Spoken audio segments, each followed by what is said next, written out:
Welcome guys, in this video you are going to see Java's magic bytecode. Bytecode is a highly optimized set of instructions designed to be executed by the Java runtime system, which is called the Java virtual machine. It is because of this bytecode Java is considered as platform independent language. Because once a Java program is compiled, Java bytecode is generated in the form of a .class file. This .class file can be carried out and run on any platform which has their own JVM installed. Suppose for example, if you compile a source file in system with Windows operating system, then you get a .class file. If you are planning to run this .class file in another system with Linux operating system, then you can carry this .class file and run it in that Linux system. But one thing that you need to make sure that the basic Java installation has been done on that system. And now we can see the pictorial representation of bytecode representation. So here in the top, Java source file, that is the file name with Java extension, that is considered as Java source file, that is compiled by Java compiler. It will produce a bytecode, it will produce a class file, and that particular class file that can be executed in Windows, that can be executed in Linux, as well as that can be executed in Mac OS. So irrespective of platform, this class file, it can execute in any operating system, and that particular file will produce a common output wherever it is executed. And next we can see the demonstration of a class file generation. And for that I need to create and compile a simple Java program.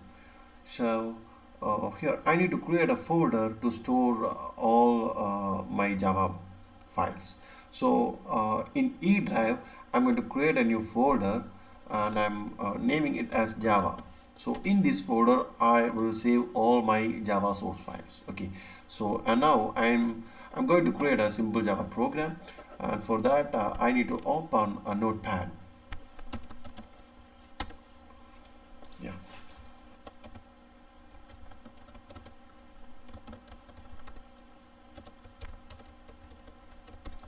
so I have defined a class, its name is hello, and inside that class I need to define a main function, that is public static void main, and it accepts string as arguments.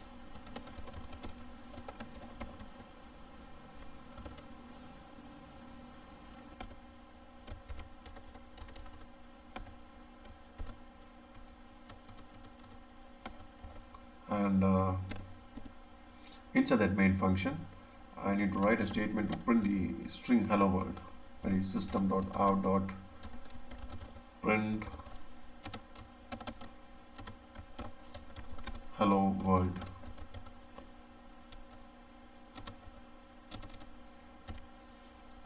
Okay. And now I need to save this file with the class name hello.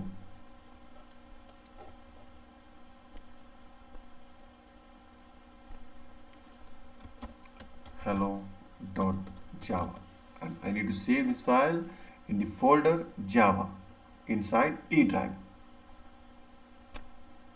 Okay, and now we can see the compilation of this Java program, and for that I'm just opening this Java folder so that we can see the source file hello.java.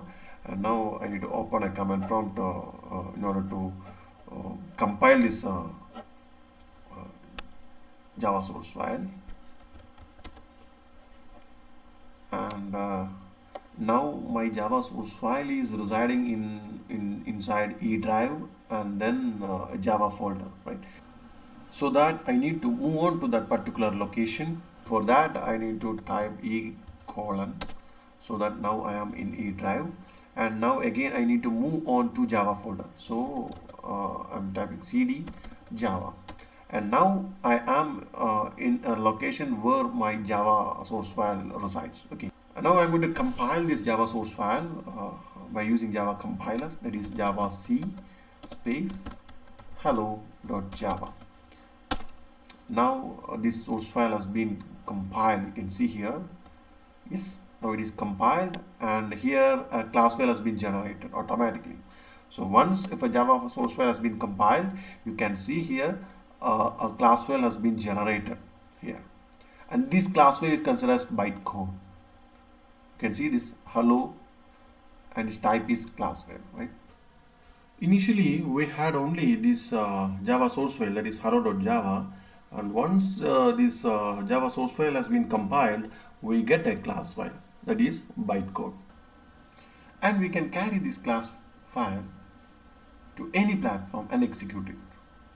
But one thing we need to make sure that in that system JDK should be installed. In this way, we can say that the Java programming language is platform independent.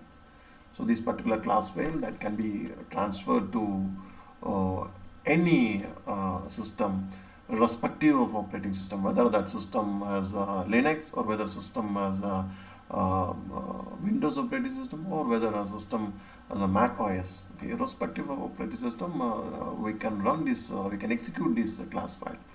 And one thing that we need to make sure that that particular system should have a Java. JDK should be installed on that particular system. Okay. And now we can execute the same file. Okay. Now we can run this Java program. That is, for that we need to type Java space file name. That is hello. No need to specify the extension. Just you need to type Java space hello. Now it is executed hello world. So in this way we can execute a Java program. So this is the concept of bytecode, that is class file creation. Okay. Thank you.